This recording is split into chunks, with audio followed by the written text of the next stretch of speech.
Pink petal curious kids pre primary CBSE pattern बनवा सर्वोत्तम भविष्य तुमच्या मुलांसाठी। वर्ष 2025-26 साठी प्रवेश प्रक्रिया सुरू। Pre primary nursery LKG UKG आणि academy class 1st to 4th। आमची वैशिष्ट्ये सुधारित कौशल्य, दर्जेदार शिक्षण, परस्पर संवादी वातावरण, सुधारित ग्रेड, पूर्व तयारी, मंथन परीक्षा आणि ऑलिम्पियाड परीक्षा, पालक उपक्रम, स्पर्धा घेणे, मैदानी खेळ, मजेदार उपक्रम। प्रवेशासाठी संपर्क Miss Zulekha Sayyad. Mobile number 76 20 49 39 19 84 46 09 39 19। Pink petal curious kids pre primary CBSE pattern, Swami Samarth residency, Samarth मंदिरा पाठीमागे, स्वामी समर्थ नगर, कर्जत।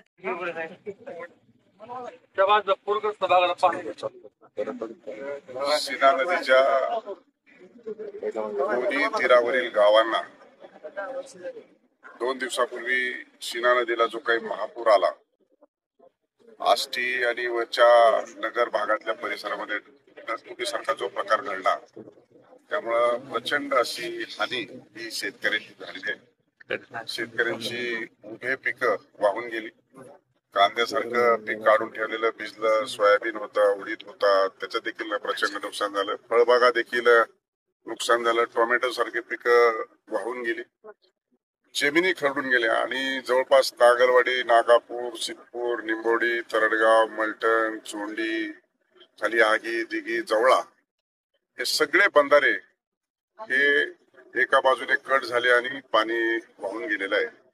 आणि त्यामुळे प्रचंड असं शेतकऱ्यांचं वैयक्तिक स्वरूपाचं, त्याचबरोबर सार्वजनिक स्वरूपाचं प्रचंड असं नुकसान झालं। आणि जिल्हा प्रशासनाचे जिल्हाधिकारी, SP, CO आणि सर्व प्रशासकीय अधिकाऱ्यांसमवेत तातडीने हा आम्ही दौरा आयोजित केलाय आणि प्रशासनाला सूचना केलेल्या आहेत की तातडीने 2 दिवसाच्या आत पंचनामे करा, कोणाच्याही पंचनाम्यापासून वंचित राहणार नाही याची गांभीर्यपूर्वक दखल घ्यावी।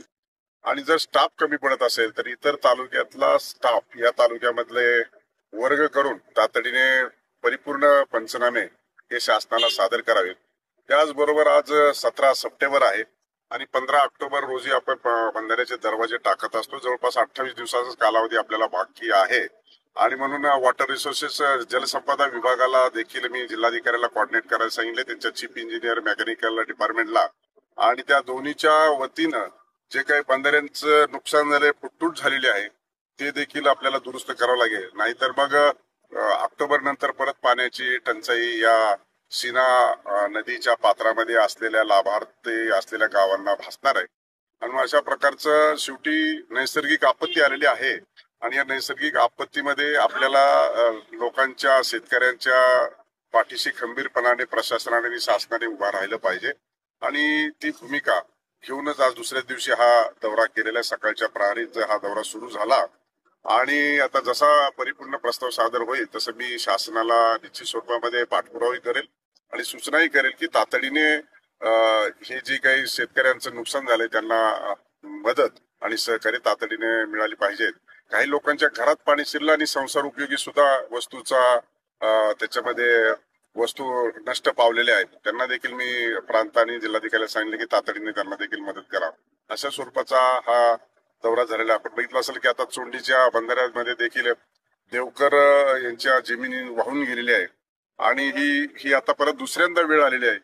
यापूर्वी देखील एकदा जमीन वाहून गेली होती, आता देखील वाहून गेली, म्हणजे अशा अनेक सगळ्याच बंधाऱ्या झालेल्या आहे। त्यामुळे तातडीने या संदर्भात देखील आता पावसाचा काळ आहे, त्याच्यामध्ये नियोजन परिपूर्ण होईल आणि जसा पाऊस कमी होईल तसं हे बंधाऱ्याची दुरुस्ती देखील हाती घेण्यात येईल।